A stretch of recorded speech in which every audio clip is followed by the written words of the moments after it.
Bonjour, bonsoir et bienvenue pour cette nouvelle vidéo inaugurant un nouveau format. Je suis Divan, enchanté. C'est la première fois que vous me voyez, mais je vous vois régulièrement dans l'espace commentaire.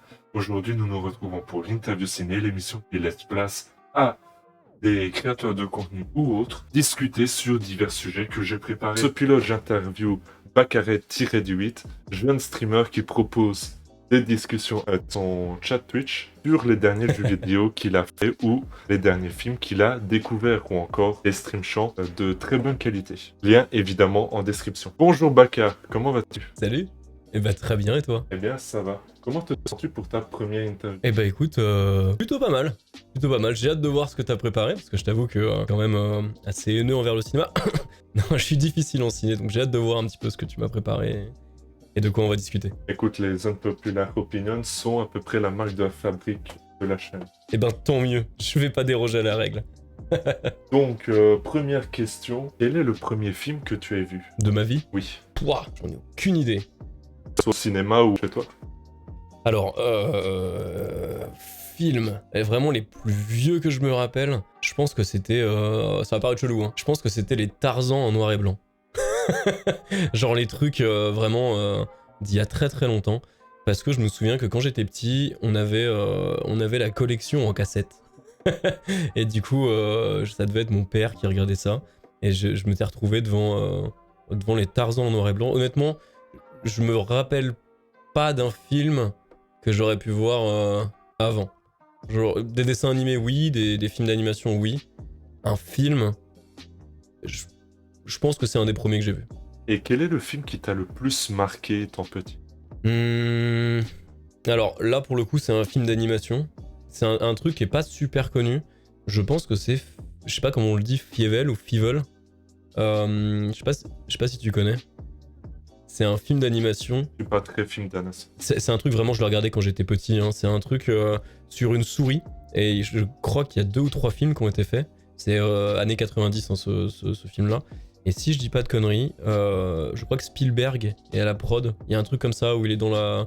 Je crois qu'il a financé le film. Enfin, il y a un bail comme ça. C'est un truc avec un peu de budget.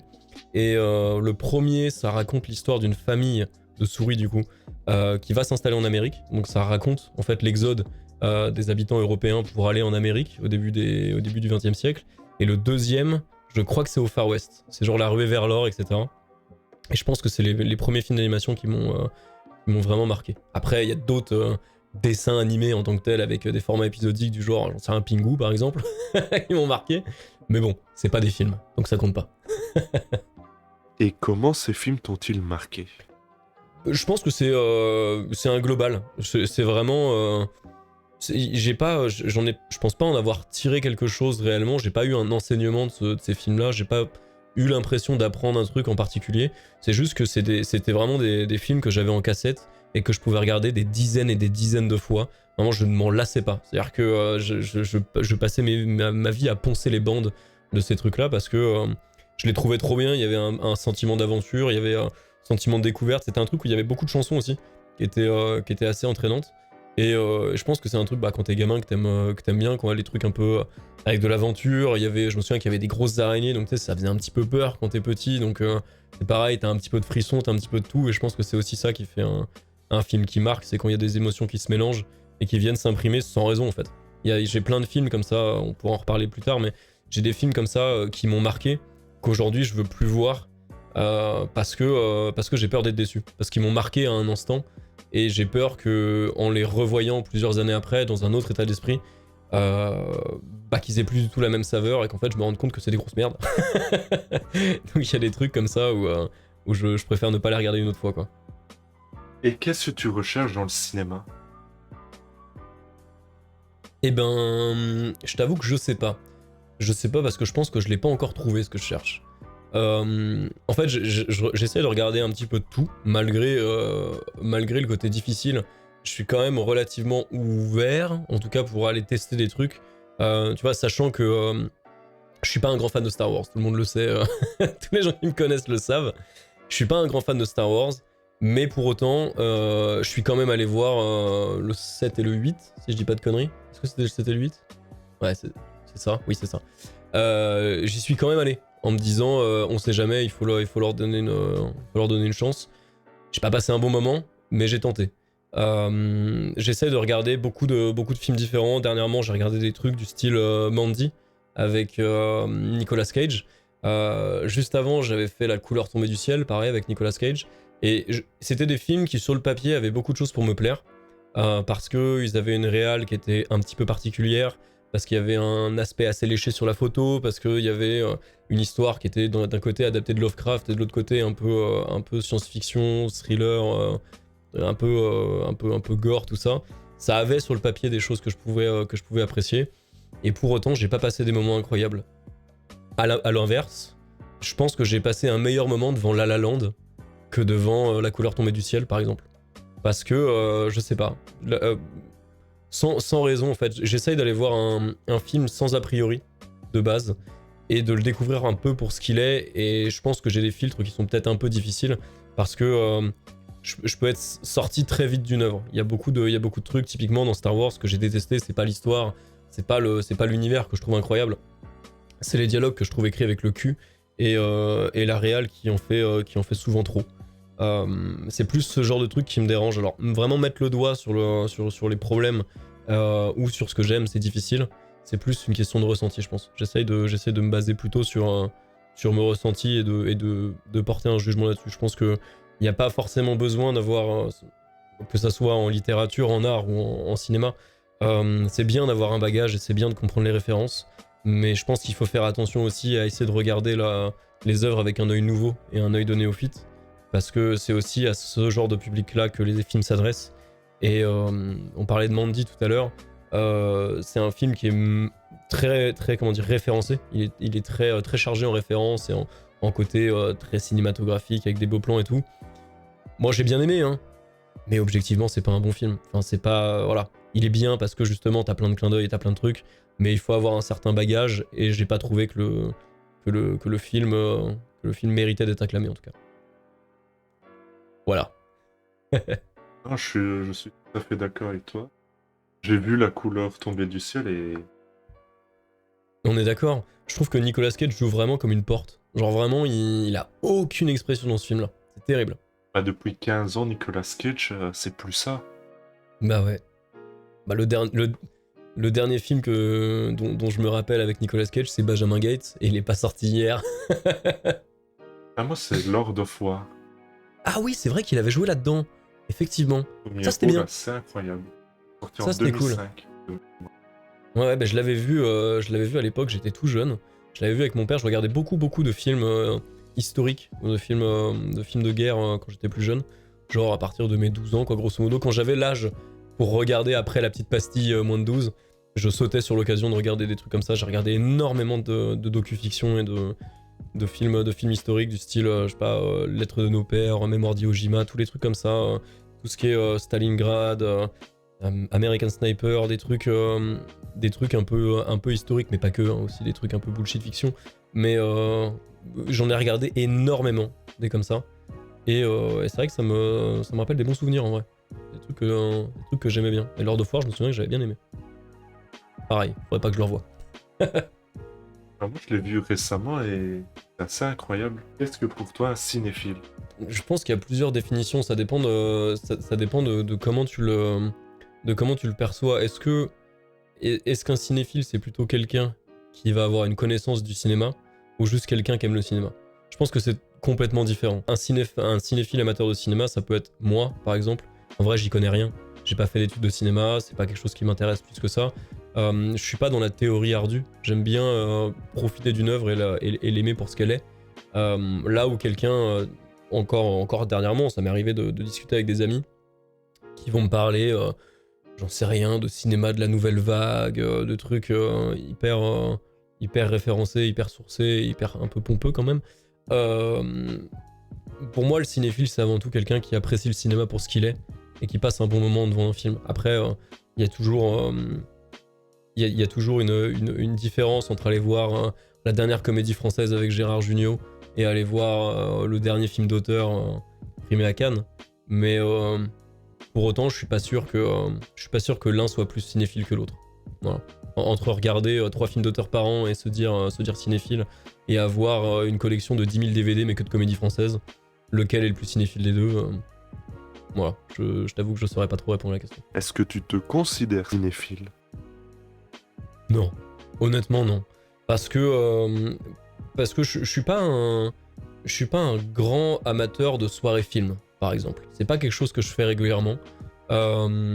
J'ai tendance à regarder des films quand j'ai vraiment du temps. Parce que, un peu comme le jeu vidéo, ça me fait peur de regarder un film. Ça me fait peur de regarder un film parce que je sais qu'il faut que je me lance pendant 1h30 dans un truc qui va peut-être pas me plaire. Et je pense que j'ai un peu cette peur de faire le pas pour le lancer. Autant que je vais beaucoup moins au cinéma qu'avant. Non pas parce que, bon, le contexte y fait, mais pas qu'à cause de ça.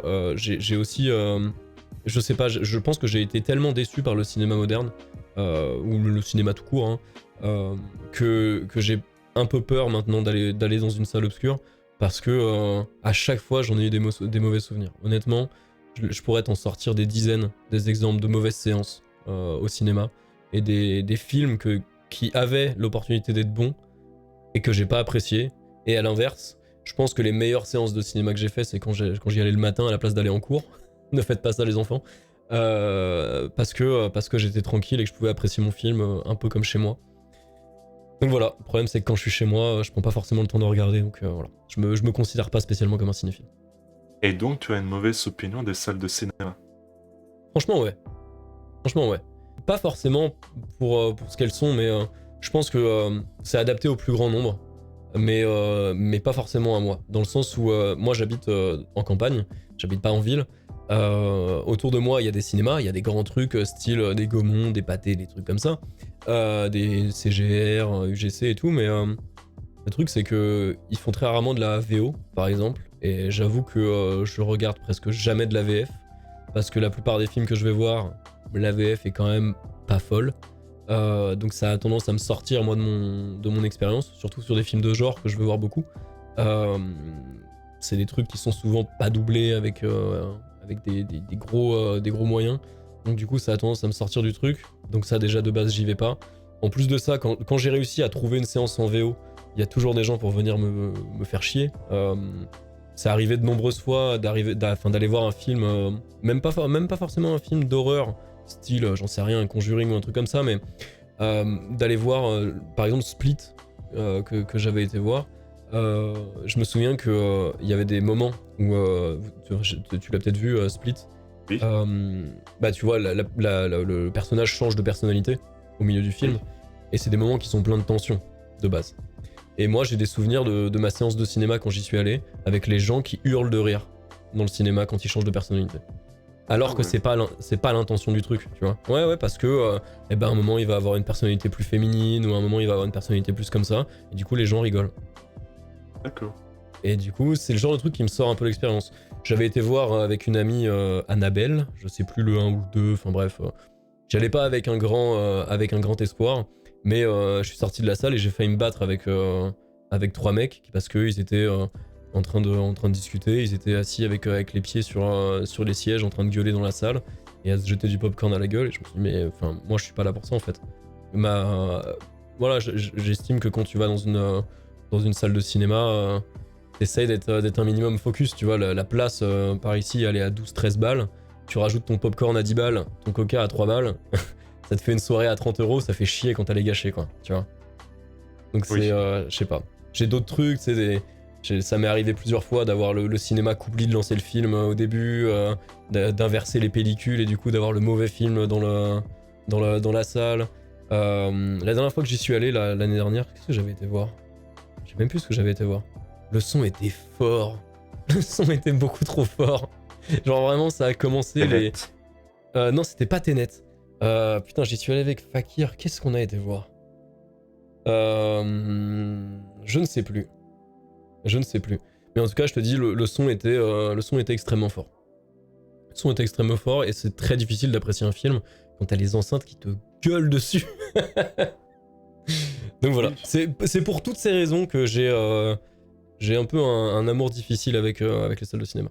En France, 80% des films consommés sont en VF. Les gens n'aiment pas la VO. Ouais, mais c'est pour ça que je te... Chacun ses goûts, mais... C'est ça. C'est pour ça que je te disais au début que je pense que je suis juste pas la cible en fait des salles de cinéma, parce que j'ai une habitude de consommation d'être calme, enfin d'être dans le calme, d'être avec ma petite VO, mon petit truc, mes petits sous-titres que je règle comme je veux, et tu vois, je pense qu'il y a aussi ça. Est-ce que c'est générationnel? Je sais pas, mais je sais pas. J'ai quand même du mal maintenant à apprécier aller au cinéma. Et donc tu préfères les plateformes de SVOD? Ouais, alors pas que, ça m'arrive là, tu vois, typiquement quand je trouve quand il y a des films qui sont pas sur les plateformes, d'acheter des DVD, d'acheter des Blu-ray, quand je veux vraiment regarder un film. Typiquement là, c'est pas un film, c'est une série, mais en ce moment je suis en train de regarder Hannibal, très très bonne série d'ailleurs. Et bah je les ai pas trouvés, elle est nulle part sur les plateformes de VOD. Ben je me suis acheté mon intégrale en DVD et puis je me les mate comme ça quoi. Et donc tu n'as pas de préférence entre la SVOD et le format physique? Je pense quand même que la VOD sur certains points est plus intéressante. En fait, c'est un peu difficile dans le sens où Hannibal par exemple, je suis très content de l'avoir trouvé en DVD, je l'ai pas trouvé en Blu-ray quand je l'ai acheté, et du coup la qualité est immonde. Donc il est pas. Si je l'avais trouvé en SVOD, je l'aurais sûrement eu en 4K et j'aurais pas eu de problème sur ma télé. Là, la qualité est dégueulasse. J'ai voulu acheter, je me suis acheté d'ailleurs un superbe coffret de Cowboy Bebop pour regarder l'intégrale, c'est un anime du coup. Et j'ai réussi à le trouver, sauf que pareil, il n'existe pas en Blu-ray, donc je vais me mater mon anime en 480p quoi, sur ma télé 4K. Donc je t'avoue que ça c'est le genre de truc qui me fait chier avec le support physique, parce que déjà c'est pas donné, et en plus on est quand même très limité sur les qualités, à moins de trouver un Blu-ray, mais encore, comme je disais, tout se fait pas en Blu-ray malheureusement. Dès que tu vas dans les trucs un peu niche, c'est un peu chaud de le trouver. Et par contre, les plateformes de SVOD ont cet avantage de la qualité, de tout ça, mais il y a moins de disponibilité. Sur Amazon, par exemple, j'ai eu la mauvaise surprise de me rendre compte. Moi, j'aime beaucoup Rob Zombie, qui est un réalisateur de films d'horreur, j'aime beaucoup son œuvre. Et j'ai voulu en regarder, et je me suis rendu compte que je pouvais, ils étaient sur Prime, mais en VF. Impossible d'avoir de la VO sur Prime. Donc du coup, j'ai dû écumer tous les services de VOD, mais tous. Je suis allé d'Amazon à Netflix en passant par Rakuten. Vraiment, j'ai tout fait pour ne pas les trouver et finir par essayer de le choper en DVD ou en Blu-ray. Enfin, voilà. Parce que malheureusement, c'est le problème des plateformes de VOD. Oui, la qualité est meilleure. Oui, la disponibilité et la simplicité. Mais pour autant, c'est pas toujours dispo. Cowboy Bebop, moi je l'ai regardé la première fois sur Netflix. C'était il y a 2 ans, aujourd'hui il est plus dans le catalogue, je peux plus le regarder. Contrairement au DVD qui là est dans une qualité de merde, mais je l'ai toute ma vie. Donc si dans 20 ans je veux pouvoir me regarder mon DVD, en théorie je peux. Parler de meilleure qualité pour les plateformes de streaming, mais il faut quand même savoir que c'est de la qualité bridée, surtout depuis le confinement. Mine de rien, je trouve que la qualité d'un DVD est quand même meilleure que la qualité d'un Netflix. Honnêtement, je trouve que ça dépend. Vraiment, la version d'Hannibal, je sais pas si c'est l'encodage du DVD ou s'il y a un souci. Tu sais, les sous-titres, ils font vraiment à l'ancienne. Ils ont des pixels gros comme mon doigt, les sous-titres sur le contour. Et vraiment, je suis très sincère, la qualité, quand on a lancé le DVD, on s'est regardé, et je me suis dit, mais je peux pas regarder cette merde, c'est pas possible. Tout est pixelisé. J'ai l'impression d'être sur YouTube en vidéo 480p quoi. C'est vraiment vraiment insupportable. Pourtant, je suis sur un DVD standard, je le lis sur une Xbox qui est censée prendre des Blu-ray, etc. Pas censé avoir de problème de qualité là-dessus. Et pour autant c'est pas fou. Hein. Et donc passons à la partie maintenant qui va abattre une pluie de pouces rouges sur cette vidéo. Quels sont les films que tu as que tu voudrais recommander et quels sont les pires films que tu aies vus?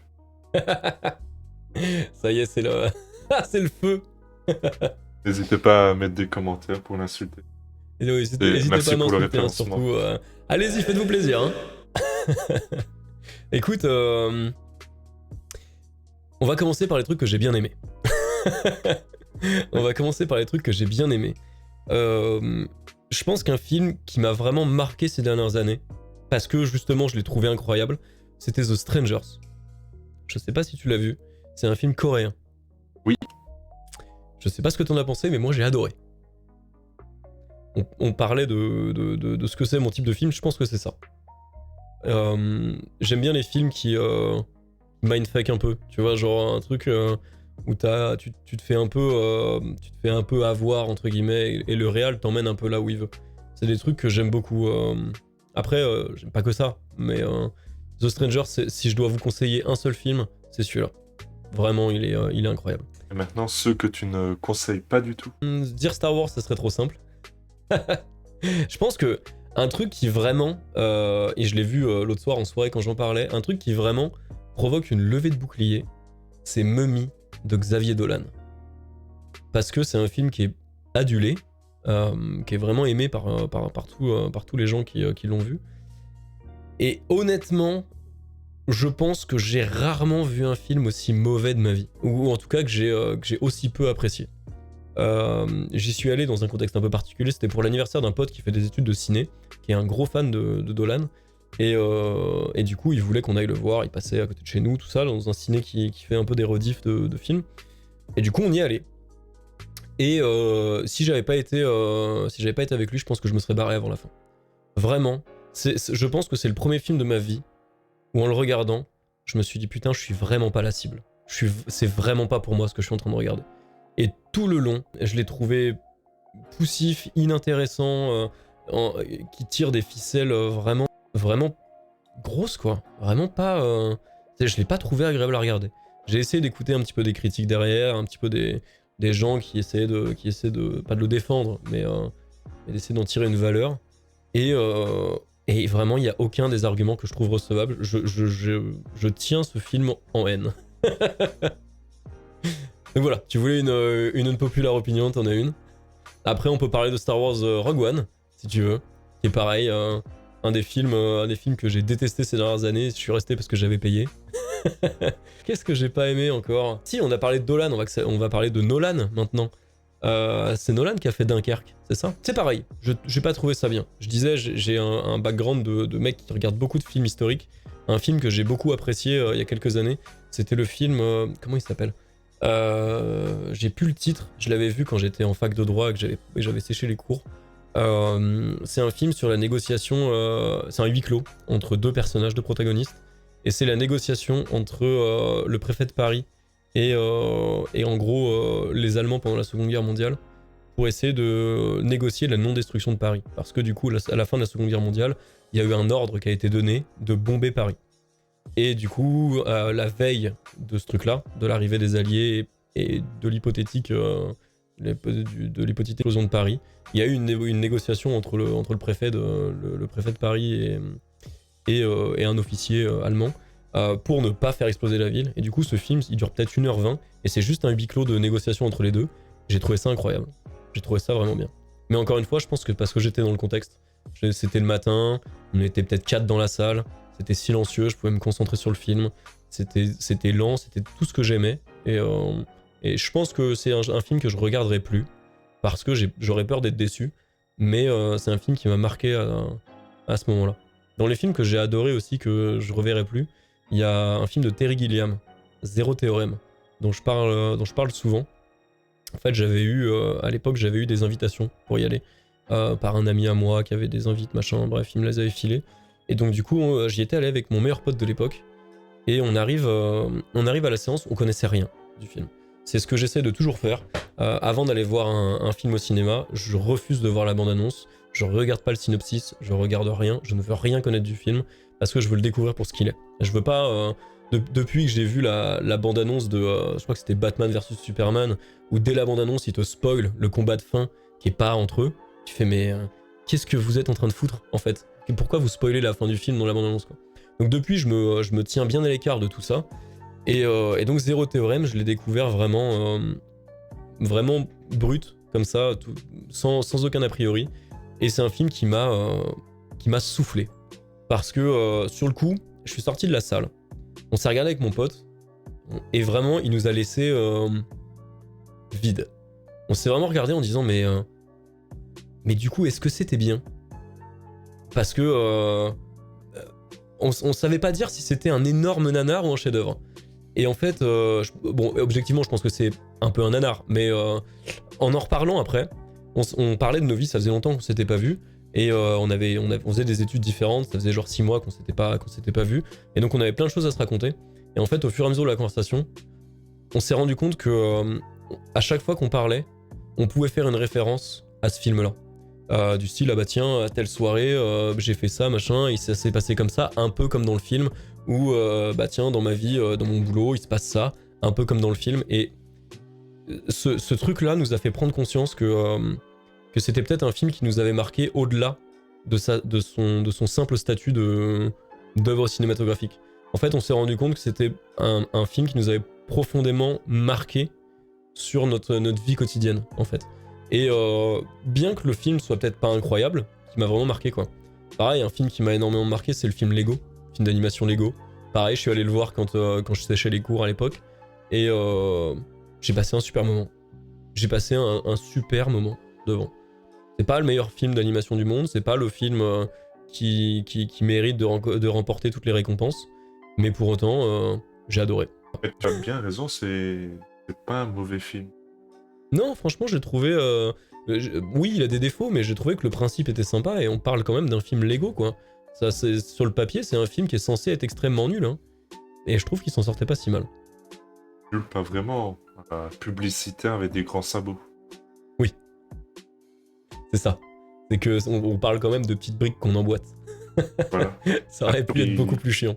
Alors qu'ils arrivent à vraiment apporter de vraies thématiques au film. Un peu comme les films Gremlins à l'époque. Complètement. Mais c'est aussi ça que j'aime beaucoup, tu vois, dans les films d'animation justement, qui ont un sous-texte un peu sympa et que j'aime beaucoup. Et c'est cool parce que je vais pouvoir en plus dire qu'il y en a un que je déteste. J'ai trouvé que, alors en anglais c'est Wreck-It Ralph, Les Mondes de Ralph en français. J'ai trouvé que Les Mondes de Ralph, le premier, était incroyable dans son traitement du personnage et dans le fait qu'il soit à l'antithèse de... voilà, il joue beaucoup sur l'antithèse avec les princesses modernes, avec tous les clichés un petit peu de Disney, avec tout ça. Il est bourré de références dans tous les sens sur l'univers du jeu vidéo, sur la pop culture, sur plein de trucs. Et je l'ai trouvé super bien. Et j'ai vu le deuxième. Et je trouve que c'est... honnêtement, c'est une honte, ce deuxième Monde de Ralph. Je trouve que du coup, ce côté pure héroïne, sans être une princesse, ils ont complètement marché dessus en foutant les vieilles princesses Disney des dernières années, là, en faisant chanter la petite, avec Ralph qui devient juste... Dans le premier, il avait... C'était la caricature d'un abruti, mais ça l'était pas réellement. Dans le deuxième, c'est juste un abruti. Je trouve vraiment que le deuxième marche sur l'héritage du premier, et du coup, j'ai pas passé un excellent moment. Mais du coup, le premier a pour moi beaucoup de points positifs au niveau de, encore une fois, de ses références, de tout ça. Et même si je veux encore apporter une petite vague de pouces rouges, je trouve que Les Mondes de Ralph fait un bien meilleur job que Ready Player One à avoir des références. Parce que pour moi, et la punchline est là, Ready Player One, c'est très clairement le Scooby-Doo des temps modernes. Genre vraiment, je spoil pas parce qu'on ne sait jamais qui regardera la vidéo et si vous aurez vu la fin, mais Ready Player One, j'ai vraiment trouvé que l'ending du film, c'était un ending à la Scooby-Doo, à base de tirage de masque et de « Ah non, c'était donc lui le méchant oh !» Je suis pas du tout client de ce film-là. Et voilà. J'ai fini de déverser ma haine sur les quelques films que j'aime pas. Et donc, c'est le moment de l'émission où on va apprendre un peu plus sur toi. Peux-tu te présenter en quelques mots? Que fais-tu dans la vie et que proposes-tu dans tes streams? Alors du coup, moi je travaille dans la communication. J'ai pas fait d'études de ciné. J'aurais peut-être dû. Ça m'a peut-être fait apprécier d'autres films. Mais j'ai fait des études en commerce, communication, design graphique et stratégie d'entreprise grosso modo. Et depuis, je bosse dans la communication pour une entreprise dans le monde de la musique. Donc ça, c'est ce que je fais dans ma vraie vie. Et après, dans ma deuxième vie, du coup, je suis streamer sur Twitch depuis 1 an et demi maintenant, où je fais principalement de la musique et des formats autour de la musique, mais aussi un petit peu de jeux vidéo et bien sûr, j'en dis du mal, et beaucoup de discussions autour de différents sujets tout ça quoi. À côté de ça, je fais de la musique, je fais plein de trucs. J'essaye de faire aussi, pas des courts-métrages, mais au moins des clips de temps en temps, pour toucher un petit peu la vidéo, parce que bah, mine de rien, le monde du stream et le monde de la vidéo sont un peu liés quand même. Mais voilà, j'ai jamais été attiré par le monde du cinéma en tout cas. Et c'est tout à ton honneur. Il faut pas forcément être passionné de quelque chose pour en parler. Même si certains diraient le contraire, évidemment. C'est justement cet œil néophyte qui peut être intéressant à développer pour avoir une espèce de la vision du grand public. Lorsqu'on est intéressé par le cinéma, on se réduit de plus en plus notre fenêtre d'appréciation. On apprécie moins les films grand public et plus les films autorisants, comme tu disais un peu plus tôt. Et au final, il faut savoir garder un contact avec le grand public sans faire pied. Bah, si je peux prendre un petit exemple, je pense que c'est un peu pareil qu'avec la musique. Je suis musicien, c'est mon truc de base. Et par définition, je sais que j'écoute pas la musique comme la plupart des gens. J'essaye, alors bien sûr, je le suis parce que je suis un connard hautain, mais j'essaye de pas trop avoir un regard trop critique sur les musiques qui peuvent passer. Alors oui, je fais des blagues sur, j'en sais rien, pour citer des exemples, genre du Weshden, du Maître Gims, des trucs comme ça, comme tout le monde bien sûr. Mais je pense que c'est un peu comme dans les films, ça ne vise pas le même public. Aujourd'hui, quand je parle avec des amis qui écoutent ce genre de trucs, qui vont écouter du Jul, qui vont écouter du Weshden ou des trucs comme ça, les raisons pour lesquelles ils écoutent ces musiques-là sont pas les mêmes que celles pour lesquelles moi j'écoute de la musique. Quand j'écoute un son, je vais essayer de penser aux instruments qui sont joués. Quand j'écoute le chanteur, j'essaie de penser aux techniques de voix qui sont utilisées. J'essaie de penser à tout ça. Alors que ils vont plus chercher un ressenti, une émotion, un rythme, un truc comme ça. Je pense que pour les films, c'est un peu pareil. Quand tu vas regarder un film d'auteur, tu vas chercher quelque chose de bien particulier parce que tu as cet œil critique, parce que tu sais ce que tu cherches et parce que tu as une connaissance du média. Alors que quelqu'un de néophyte va juste chercher à voir un film pour se détendre parce que ils ont passé une journée ou quoi. Typiquement, un argument qui m'a été beaucoup donné quand je parle un peu en mal de Star Wars, c'est « Ouah, t'es dur, c'est du divertissement ». C'est vrai, en fait. Je suis le premier à critiquer Star Wars et à dire que les dialogues sont dégueulasses et que les plans ils sont pas beaux. Ça reste du divertissement.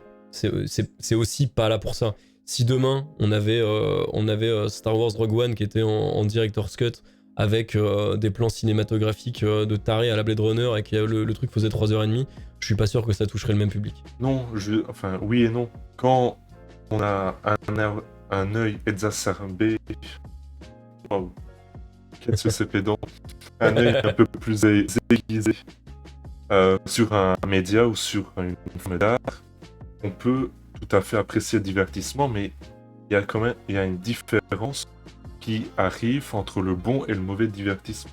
Typiquement, je pense en bon divertissement, je pense à The Last Action Hero des années 80. Et en mauvais divertissement, je pense au Marvel. Unpopular opinion. Oui. Je suis de ton côté, t'inquiète, tout va bien. Je trouve que c'est des bonnes vies insipides. Ouais, je suis assez d'accord. C'est vraiment pas mon style de film. À chaque fois que de toute façon, je suis très difficile avec les films de super-héros en général. Je suis pas spécialement film de super-héros, je pense que c'est pas des trucs que j'apprécie spécialement. Les derniers films de super-héros que j'ai appréciés, c'était ceux de Nolan, là, la trilogie des Batman. Parce que je trouve que justement, il y avait ce côté super-héros un peu plus dur, tu vois. Ce côté un peu plus sombre, qui manque, je trouve, à Marvel. Tout est trop lisse, tout est trop parfait, tu vois. Un autre film en unpopular opinion que j'ai détesté quand je l'avais vu à l'époque, c'est Avatar.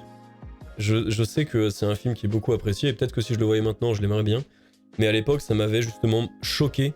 Alors, je comprends maintenant que c'est aussi parce que c'est pas la cible et que c'est pas le public, mais ça m'avait choqué de voir à quel point il était lisse sur plein d'aspects. Pas sa réal, mais sur le parti pris de jamais montrer de sang, d'avoir des trucs qui sont très lisses, une histoire qui est un peu plate. Et je trouvais que là, déjà à l'époque, j'avais un problème avec les trucs non originaux. Genre les vaisseaux que je trouvais, j'avais l'impression de les avoir vus 1000 fois dans tous les films de science-fiction et dans tous les jeux vidéo de l'époque. J'ai vraiment trouvé que c'était un film qui était banal, quoi. J'ai pas pris une claque incroyable, donc autant te dire que Avatar 2, je l'attends pas. Parce que j'ai pas été client de ce film-là. Et du coup, les films de super-héros, c'est un peu le même sentiment que ça me laisse. Des trucs un peu trop sobres, un peu trop aseptisés, un petit peu trop lisses, pour vraiment, je trouve, servir leurs propos. J'ai vu BVS, du coup, dans un avion. Je me souviens que je l'avais regardé, et j'avais pas passé un super moment, parce que j'ai trouvé ça chiant, quoi. Je trouvais ça chiant. Là, c'était certainement surtout parce que je m'étais fait spoil l'entièreté du film dans la bande-annonce, très clairement. Je sais pas, il y a tous les trucs, genre les Green Lantern, ce genre de films qui sont censés être un peu plus sérieux que ce qu'on trouve chez Marvel dans les Avengers ou des trucs comme ça. Mais pareil, honnêtement, je pense que c'est aussi le concept de super-héros qui a tendance à pas me surprendre, en fait. Je pense que c'est surtout ça aussi qui me déçoit dans ce genre de cinéma. Il y a rien qui me surprend. J'arrive pas à être étonné par un de ces films. Ça m'impressionne pas. Passons maintenant aux questions un peu plus personnelles. Oui. Qu'est-ce que pour toi un streamer? Je pense que c'est juste quelqu'un qui partage ses passions en vidéo. Je pense qu'il faut pas chercher beaucoup plus loin que ça. Parce que je pense que c'est quand tu te mets à streamer, il n'y a pas forcément de sujet. Tu peux streamer de la musique, comme du dessin, comme du jeu vidéo, comme de la lecture, tout simplement. Il y a tellement de sujets, le truc est tellement vaste. Je pense qu'un streamer, c'est juste quelqu'un de passionné et qui veut le partager avec d'autres gens qui sont tout aussi passionnés que lui.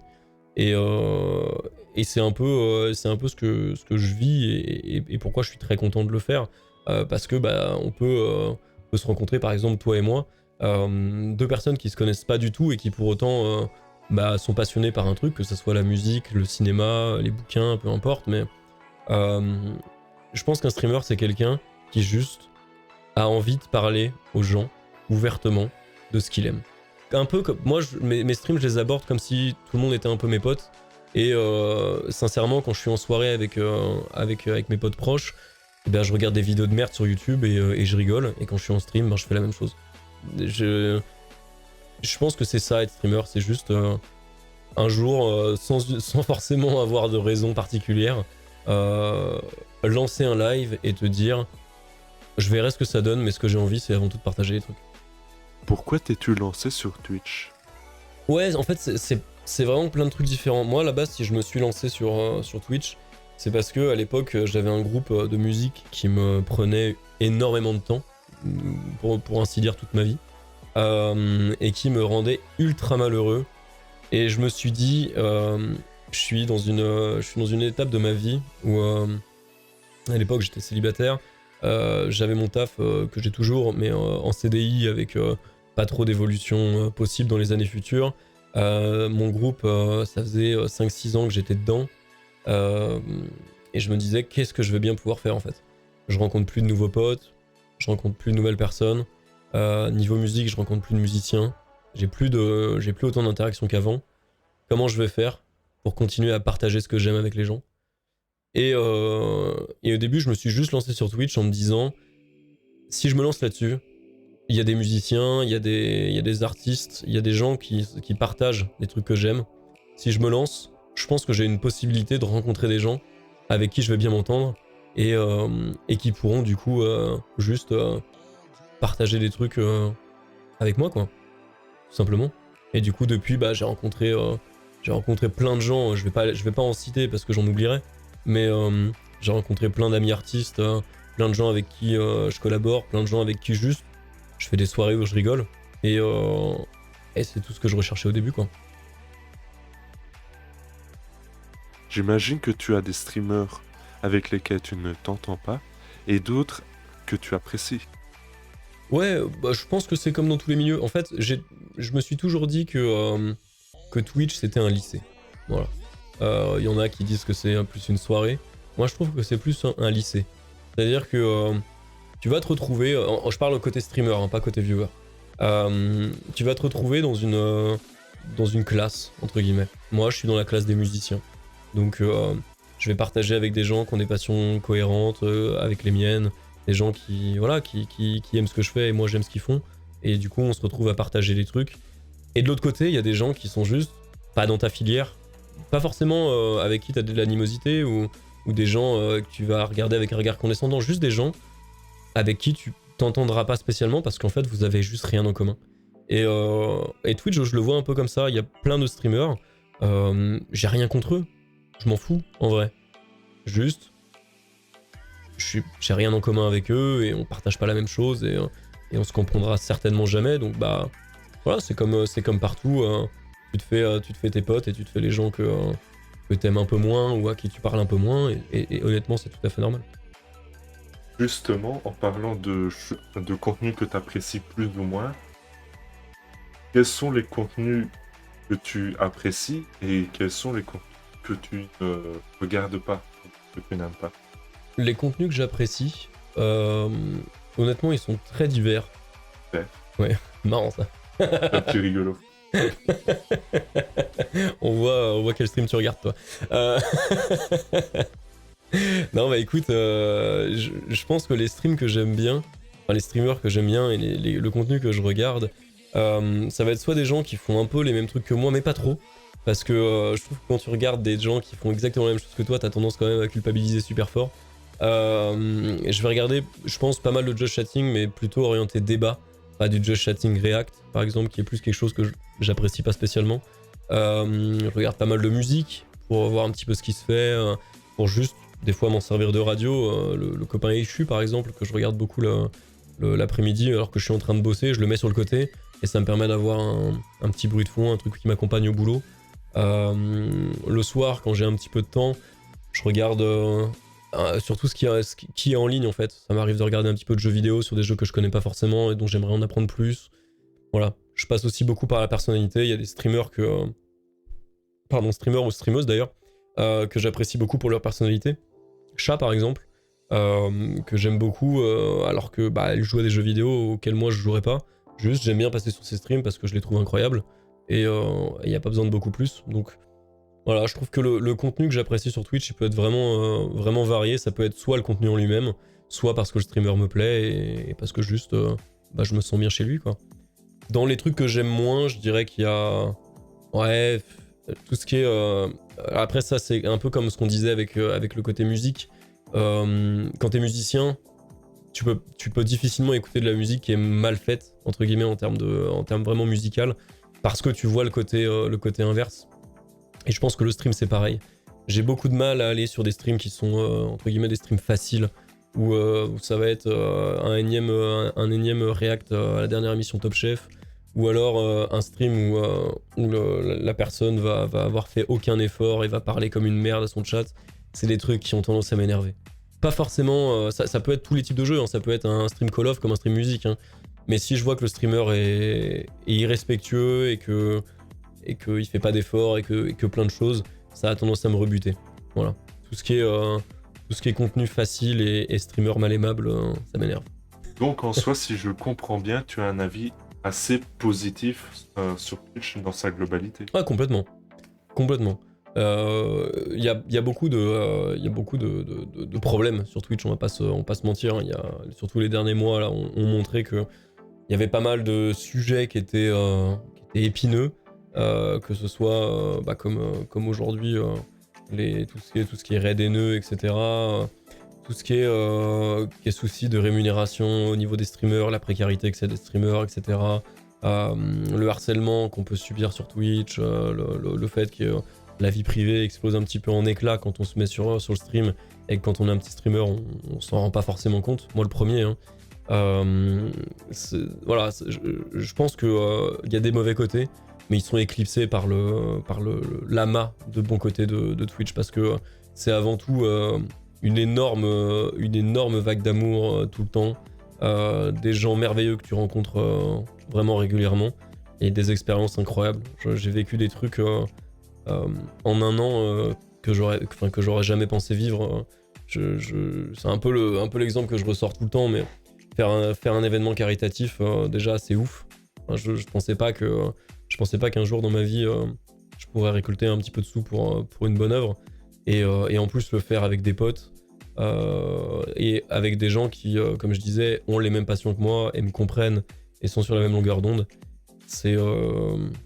En fait, c'est juste indescriptible. Genre vraiment, je peux pas exprimer à quel point je suis reconnaissant envers les gens, en fait, juste de m'offrir ce genre de possibilités, parce que en fait, c'est incroyable. Genre vraiment, même si on enlève tout ça, si on enlève les rencontres avec les autres streamers, si on enlève vraiment tout ça et qu'on laisse juste mon stream, aujourd'hui, je suis capable 3 fois par semaine de chanter des trucs que jamais auparavant j'aurais pu chanter, avec des gens qui aiment ce que je fais et qui me le disent.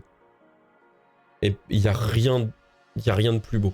Vraiment, c'est juste incroyable d'avoir juste un espace pour partager des trucs et savoir que les gens qui sont là sont bien et que toi aussi, du coup, tu te sens bien. Donc Twitch, c'est cool. Et donc, comment tu vois ton avenir? Tu penses te professionnaliser? Tu penses diversifier ton contenu pour parler au plus grand nombre? C'est un peu difficile parce que moi, je suis pas streamer à plein temps, j'ai un boulot à côté et j'ai envie de le garder en soi. Je pense pas me professionnaliser, en tout cas pas tant que j'aurai une opportunité de taré, parce que c'est quand même, comme je disais, c'est un peu précaire le métier de streamer, et même si honnêtement je suis pas à plaindre, je suis pas du tout à plaindre en termes d'audience et en termes de qualité de gens qui sont sur mon stream, parce qu'on a quand même très peu de problèmes au niveau de la modération, très peu de problèmes au niveau des gens qui viennent. Quand je dis on, c'est moi et la modération du coup, hein. Mais on est quand même relativement tranquille, et je sais que globalement on a ce côté entre guillemets bienveillant, même si j'aime pas trop cette expression. Je sais que je suis pas à plaindre. Le truc, c'est demain me lancer sur Twitch. Actuellement, je suis incapable d'en vivre avec l'audience que j'ai. Je suis pas sûr que ça grossisse plus que ça. Et comme tu dis, j'ai pas envie forcément de changer mon contenu pour correspondre au plus grand nombre. Parce que, je sais pas, ça me ressemble pas, je pense. J'ai besoin de continuer à juste faire ce que j'aime. Et oui, si ce que j'aime, ça intéresse plus de gens, tant mieux. Mais j'ai envie de continuer à pouvoir chanter. Et puis si demain, le chant, ça m'emmerde, je veux pouvoir arrêter et proposer autre chose. Et puis si les gens aiment bien, tant mieux.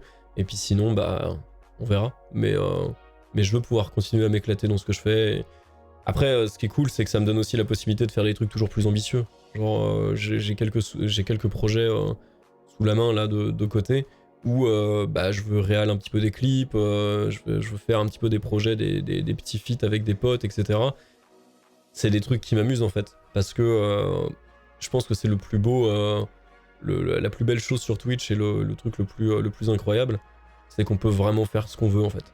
C'est que je suis libre de faire ce que je veux, et que demain, si je veux sortir un morceau qui s'appelle Couille en feat avec Fakir, et ben personne me dira rien parce que c'est moi qui décide en fait. Donc c'est cool.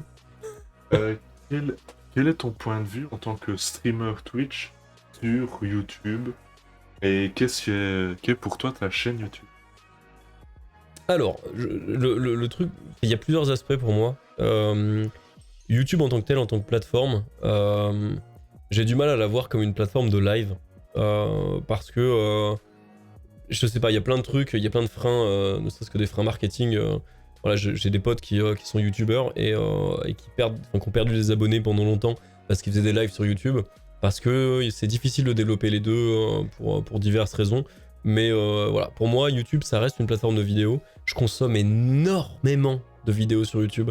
Je pense que je suis à en cumuler une bonne heure et demie par jour de YouTube.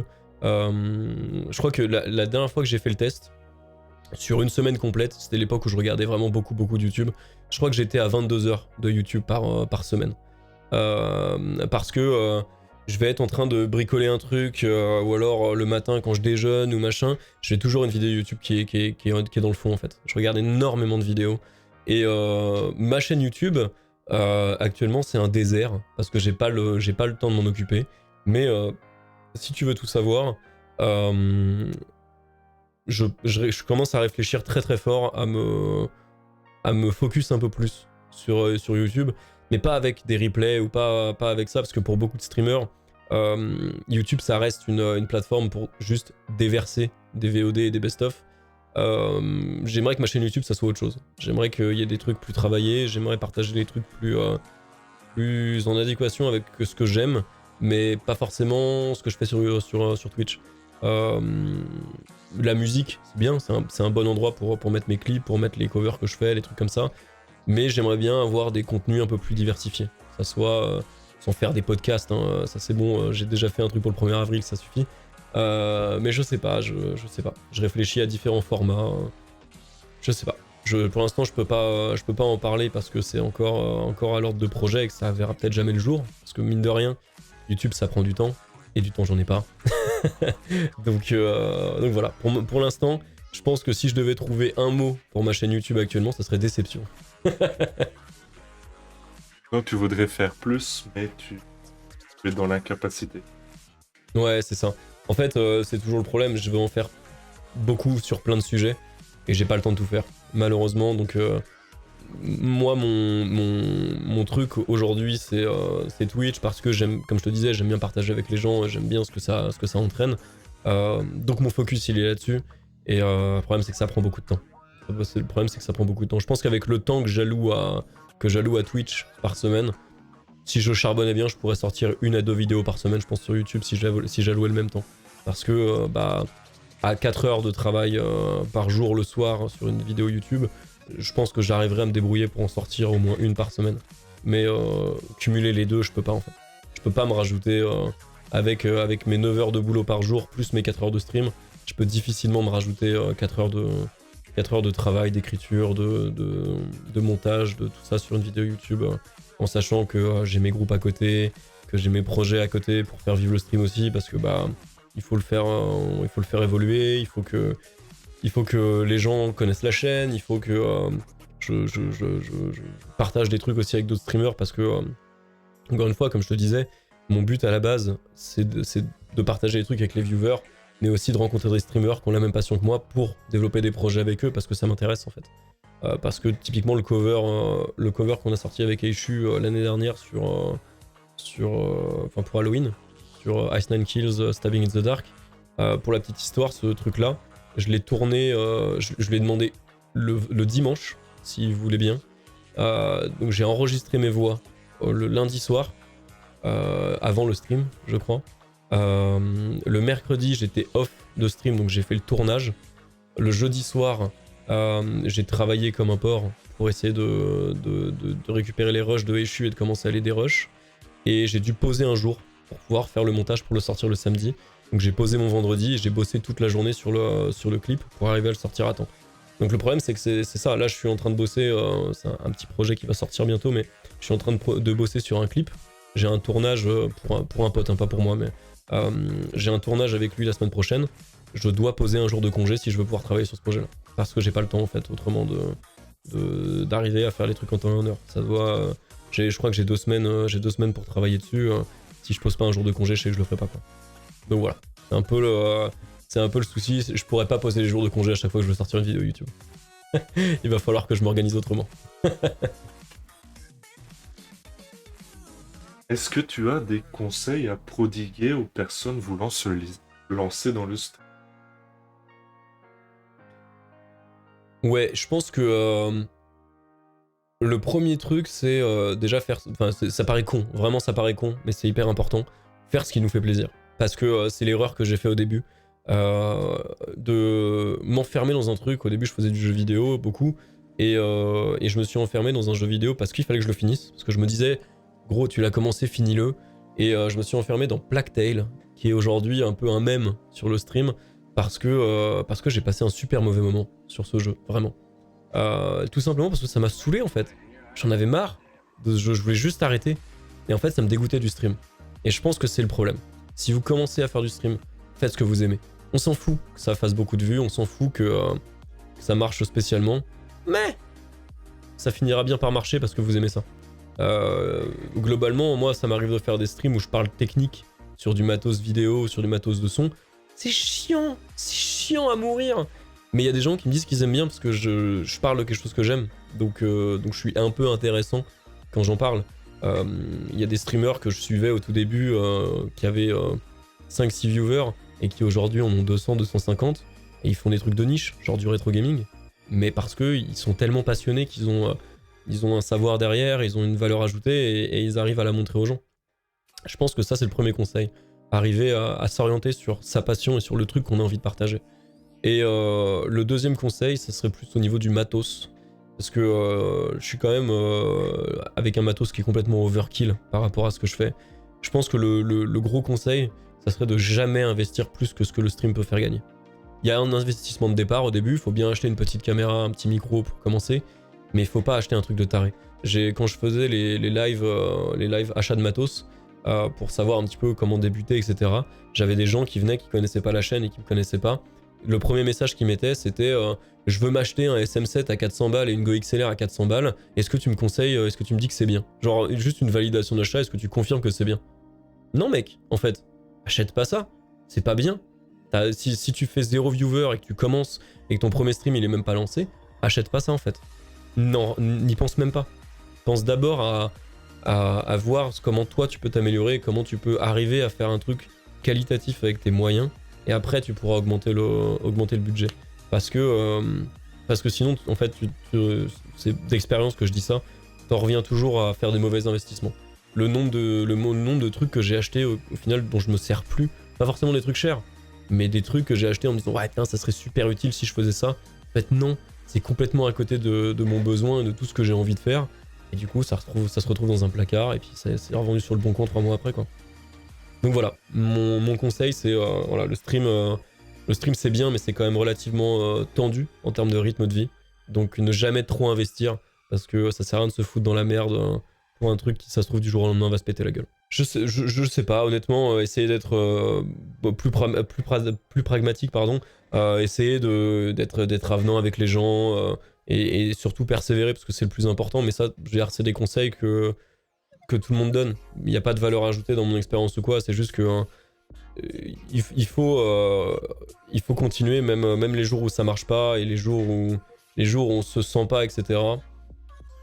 C'est toujours comme ça arrive toujours et si je peux rassurer au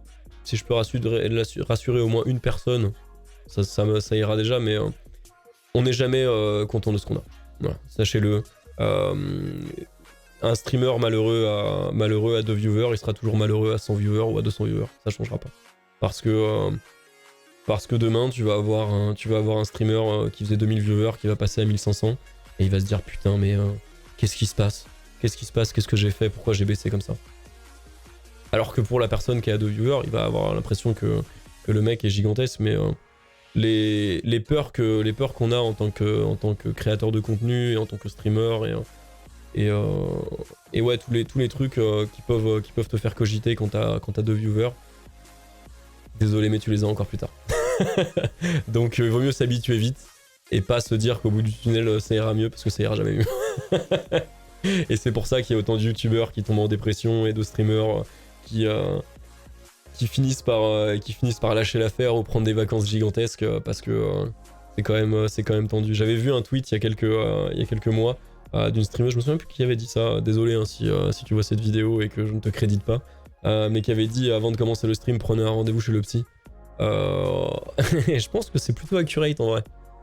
Je pense que c'est plutôt accurate parce que du jour au lendemain, tu peux chialer parce que les gens sont incroyables et le lendemain te faire insulter de mort, de te menacer, enfin te faire menacer de mort et te faire insulter de tous les noms pour aucune raison. Il faut pouvoir l'encaisser aussi. Donc ouais, blindez vos armures et vous inquiétez pas, hein, ça finit toujours par passer. T'as moins de mal à encaisser tout ça.